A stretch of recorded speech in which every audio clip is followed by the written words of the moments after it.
Saya mau kasih satu rahasia ya. Boleh jadi ijazah, tapi ini diantara kita aja ya. Anda boleh lakukan, berangkat ke masjid itu dengan baik, terus minta misalnya, ya Allah, Kau perintahkan aku untuk berikhtiar, sekarang aku lakukan. Kau perintahkan aku untuk merencanakan, sekarang aku ikhtiarkan. Mohon lindungi, mudahkan, dan berikan bimbingan terbaik untuk mendapatkan hal yang wajar, halal, baik, dan Kau ridhai. Anda berangkat. Pulang, sebelum nyampe rumah, mampir dulu ke masjid. Masjid terdekat dari rumah aja.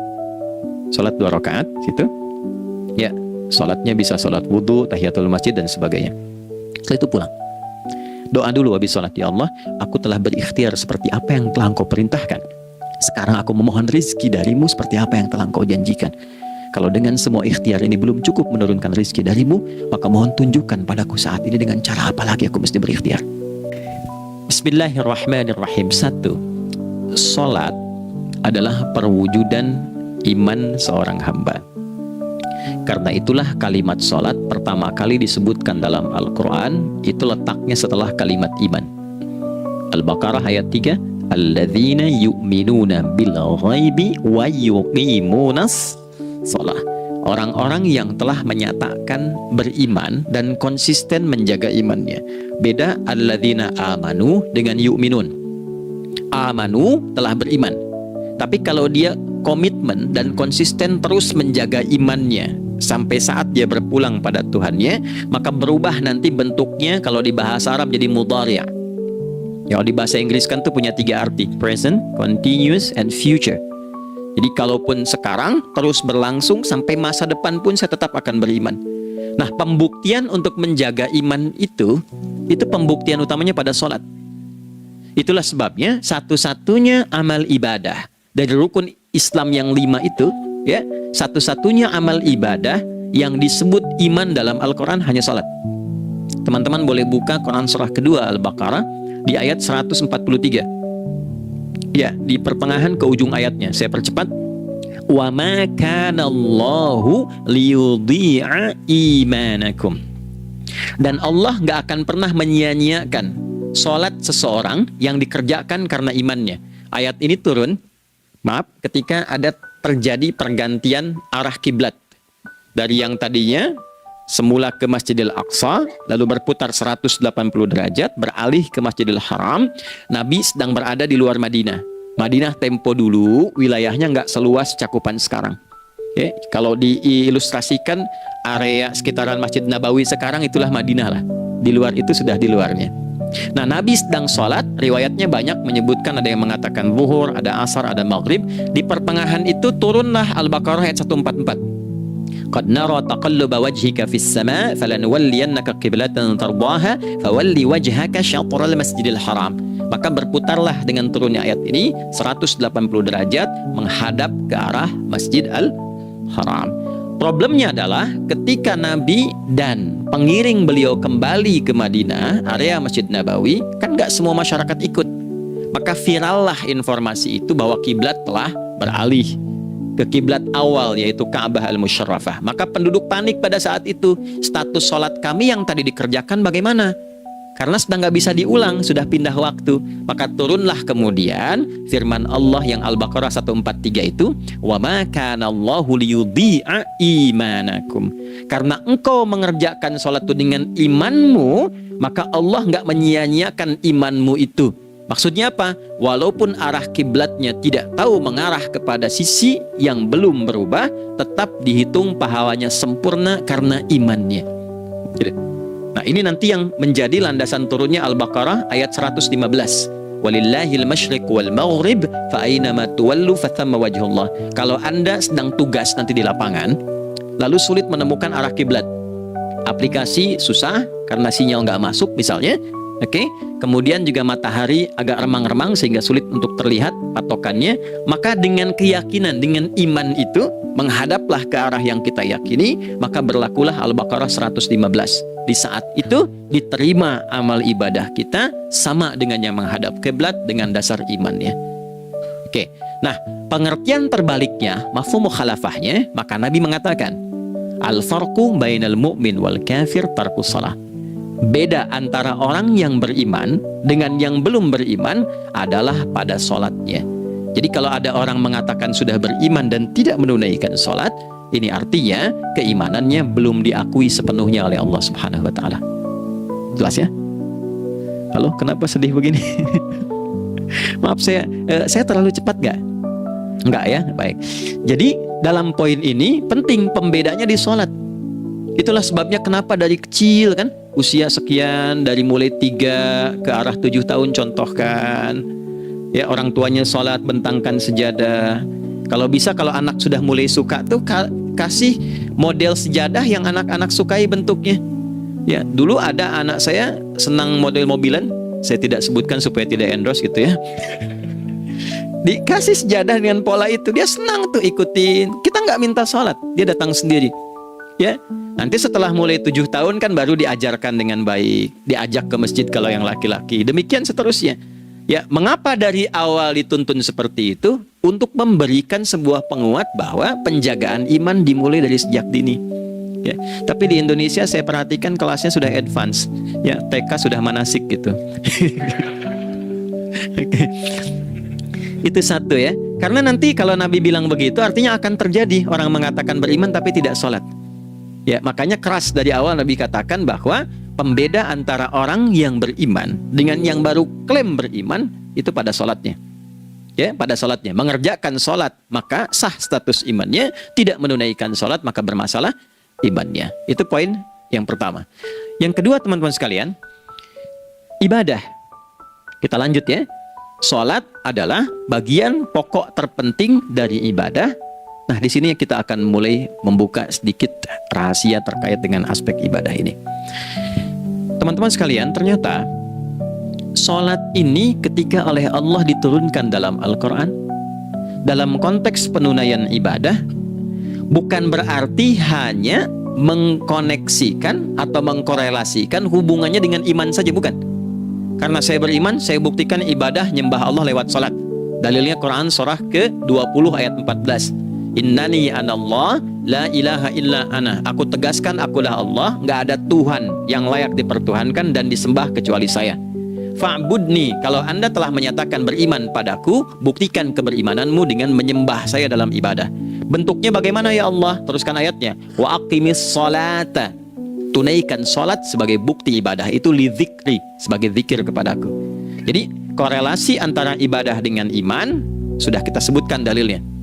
Sekarang ibadahnya tersendiri ketika ditunaikan, apa manfaat dari ibadah itu? Mengapa mesti ada 5 waktu? Dan apa turunan manfaatnya dalam kehidupan kita? Kalau kita mengerjakan itu, dampaknya kepada kehidupan kita apa?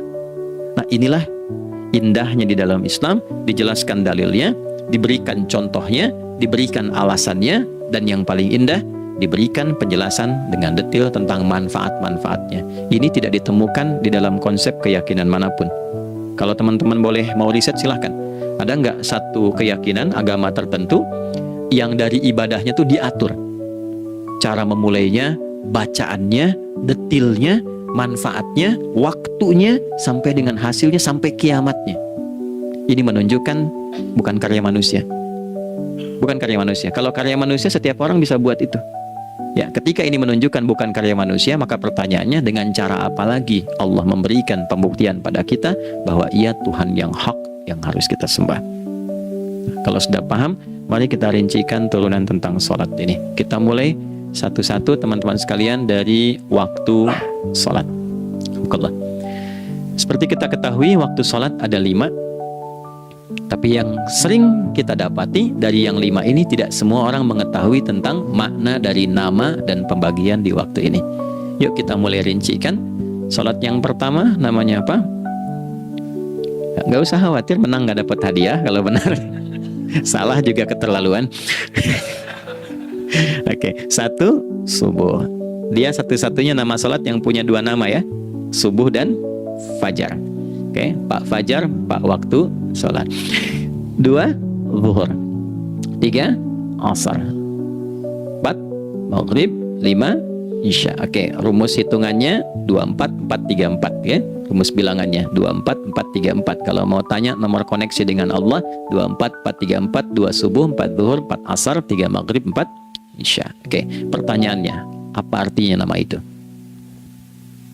Selama ini jangan-jangan kita hanya tahu namanya tapi tidak memahami maknanya. Itu poinnya. Oke, sekarang mari kita mulai. Izin saya tidak punya kemampuan untuk menuliskan, ya, karena memang saat ini terbatas. Tapi kalau diperkenankan bisa kita coba uraikan sedikit. Baik. Ya, bismillah, jazakallah khair. Mohon fokus baik-baik karena waktunya tinggal 21 menit lagi. Izin saya pastikan dulu ya supaya terlihat dengan baik. Ibu kelihatan di sana? Bagus. Saya kira tuh hanya di Sumbawa Barat. Ternyata di Pertagas pun perempuan-perempuannya imannya luar biasa. Maksudnya belum saya tulis sudah kelihatan. Imannya luar biasa. Oke, kita mulai dari yang pertama ya, 5 waktu sholat. Kita mulai dari 1 dulu. Subuh, teman-teman saya turunkan dulu ya. Izinkan saya tulis pakai bahasa Arab dulu supaya gampang. 1, dia punya 2 nama, yang ke Arab ya. Kalau yang gini angka Hindi. Anda yang di admin di komputer pasti tahu. Ada Fajr. Kata subuh ditemukan di Al-Quran surah ke-81 At-Takwir ayat 18. Kalau keliru tolong diingatkan. Was-subhi idza tanaffas. Quran surah 81 ayat 18. Ya, nggak usah di ilmu utak-atik ya. Oh ini kenapa 81 kalau dibalik 18? Itu cocok logi. Abaikan aja itu. Ya. Fajar agak banyak di Quran terkait dengan nama sholatnya ada di Quran surah ke-17 di ayat 78. Aqimis salata liduluki syamsi ila ghasaqil laili wa qur'anal fajr. Inna qur'anal fajri kana mashhuda. Yuk kita mulai ke maknanya dulu. Ingat rumusnya ya. Rumusnya ini selalu begini rumusnya. Aqidah selalu punya korelasi dengan ibadah. Ibadah selalu punya korelasi dengan muamalah, interaksi harian kita. Muamalah hiasannya adalah akhlak. Barulah kemudian di sini muncul inovasi dalam kehidupan, hal yang baru. Hidup ya, yang mengacu pada 2 kebahagiaan yaitu dunia dan akhirat. Ya, konsepsi ini nanti ditemukan di Quran surah ke-2 Al-Baqarah ayat 201 dan menjadi doa paling favorit umat Islam Indonesia saat ini. Rabbana atina fid dunya fil akhirati. Oke, ya cukup.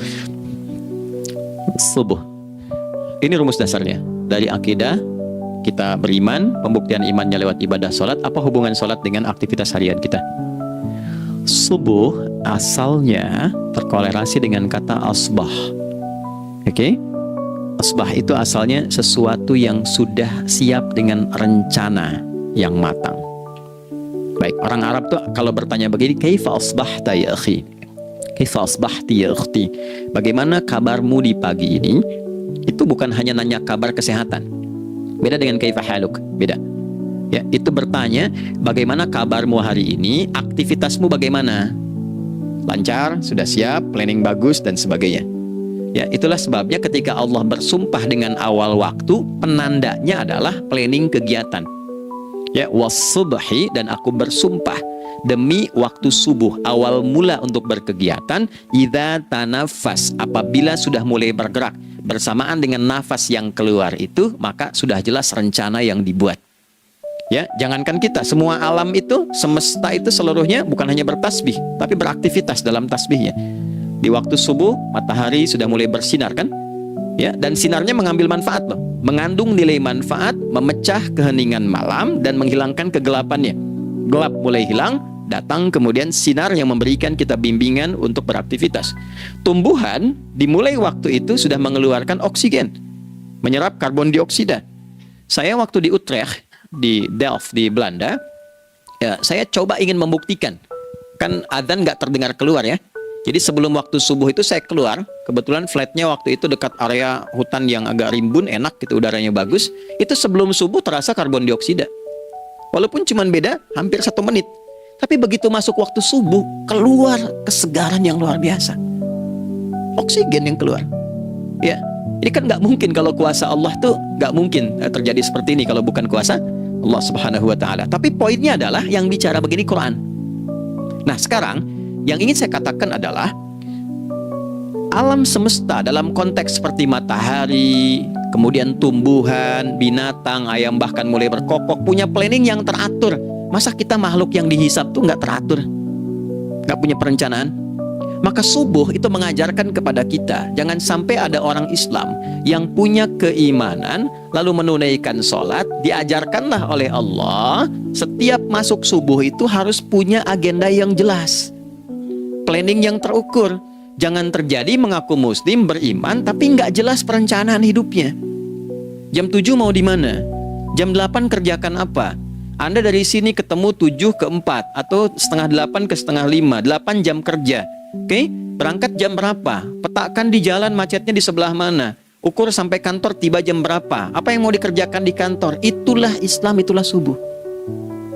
Sehingga tidak ada satupun orang Islam di era Nabi mengajarkan beraktivitas kecuali terukur dan teratur. Bahkan Nabi memulai itu evaluasinya di malam hari. Sehingga turun di antara surah Al-Insyirah itu ada ayat yang tegas mengatakan di ujungnya, فَإِذَا فَرَغْتَ فَانْصَبْ. Evaluasi yang telah berlalu di malam hari, evaluasinya menyeluruh sampai ke zikirnya. Dicatat nih, ya aku hari ini secara spiritual itu, mohon maaf, sholat jamaahnya berapa waktu tuh? Dari 5. Oke, misalnya dari 5 itu cuma 4, berarti koreksi ada yang kurang. 1, ya. Yang kedua, secara intelektual sudah berapa bacaan yang dibaca saat ini?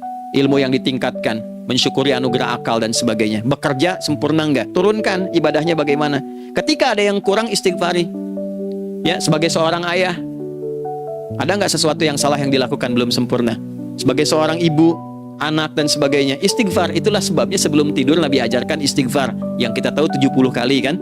100 kali. Yang saya tanya, 1 ke 70 itu istighfar apa saja? Apakah hanya bilangan di lisan?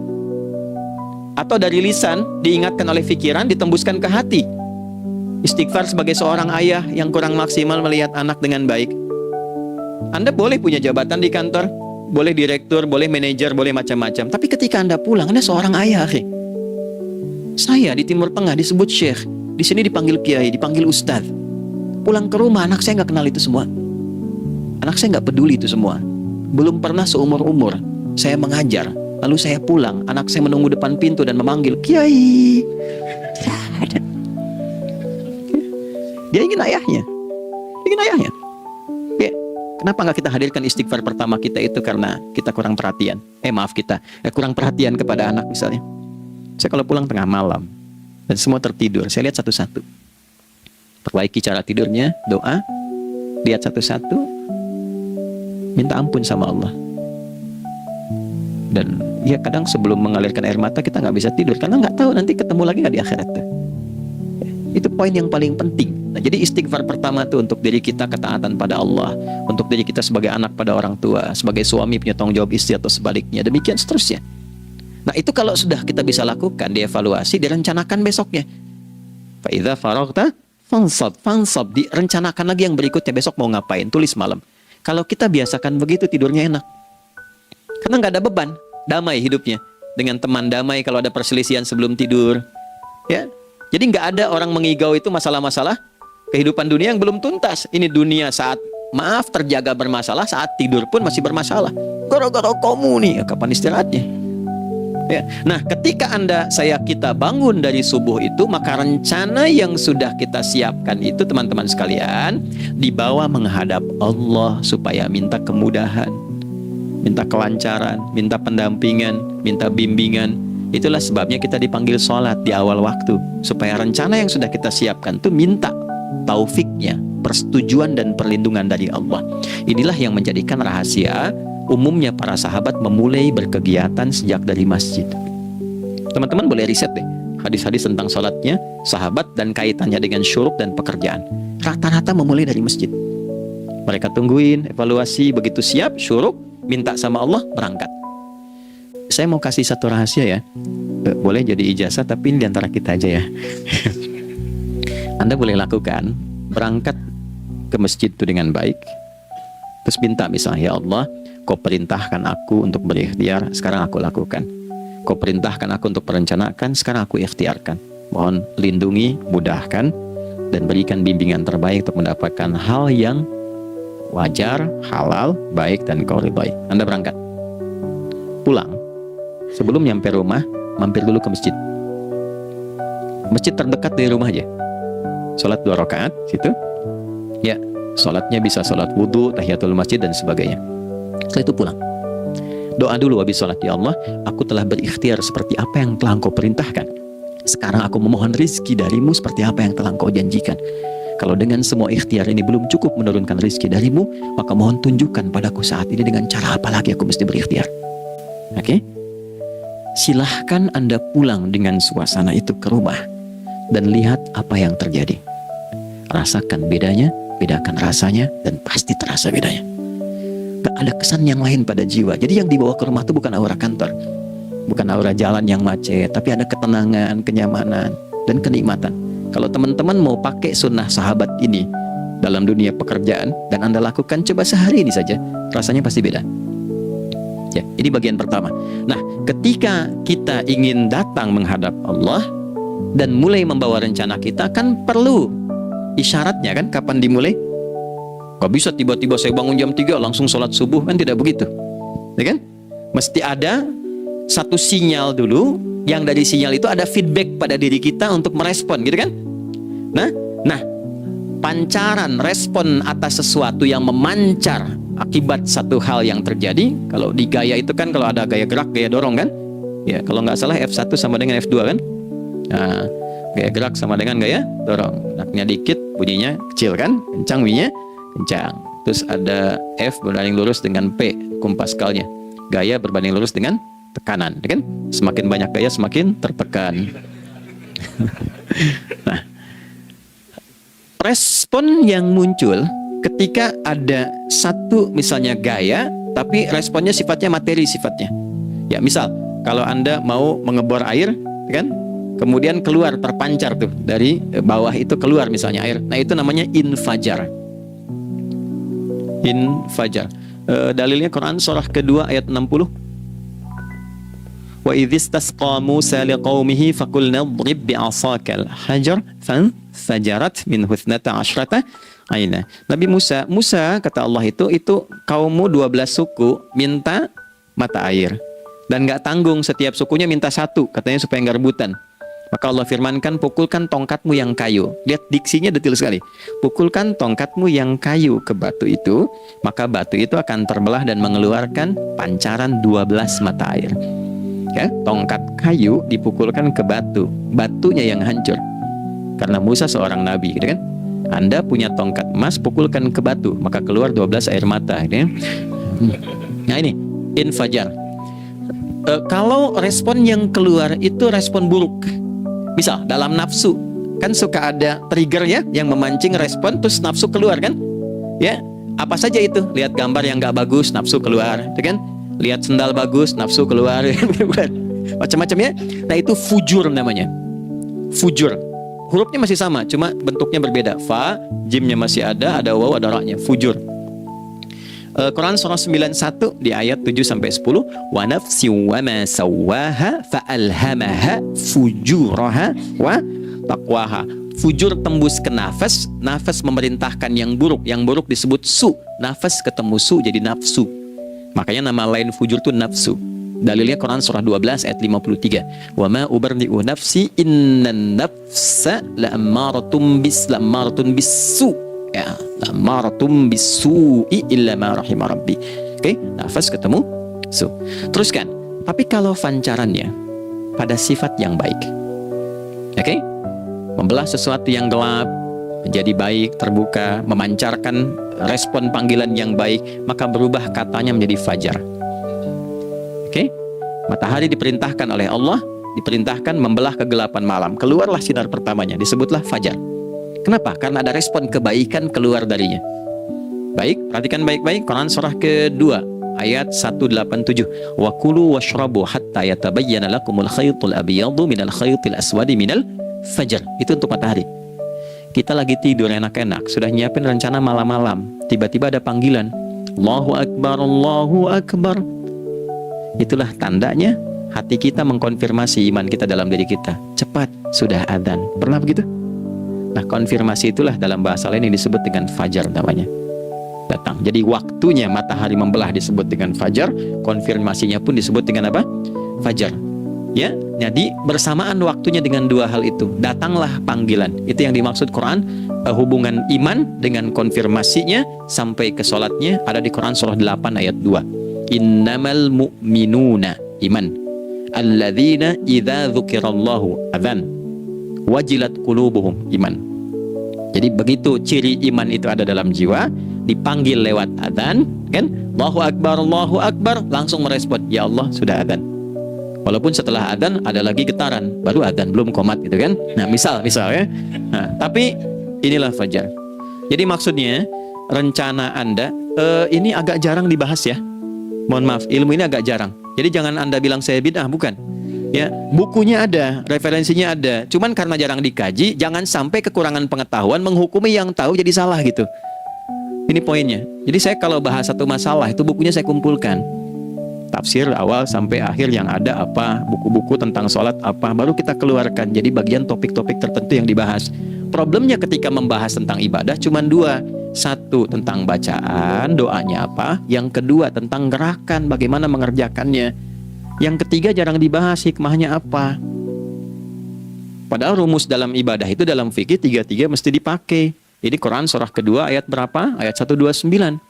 Rabbana wab'ats fihim rasulan minhum yatlu 'alaihim ayatika ini wa yu'allimuhumul kitaba ini wal hikmah ini. Barulah kita mendapatkan sesuatu yang baru. Ya. Ini wa yuzakkikum, dan di 151 Al-Baqarah wa yu'allimukum ma lam takunu ta'lamun. Jadi ini bukan ilmu yang baru, bukan, belum tahu saja. Jadi selama ini yang kita kerjakan jangan sampai terbatas pada ritualnya saja untuk mencukupi ini.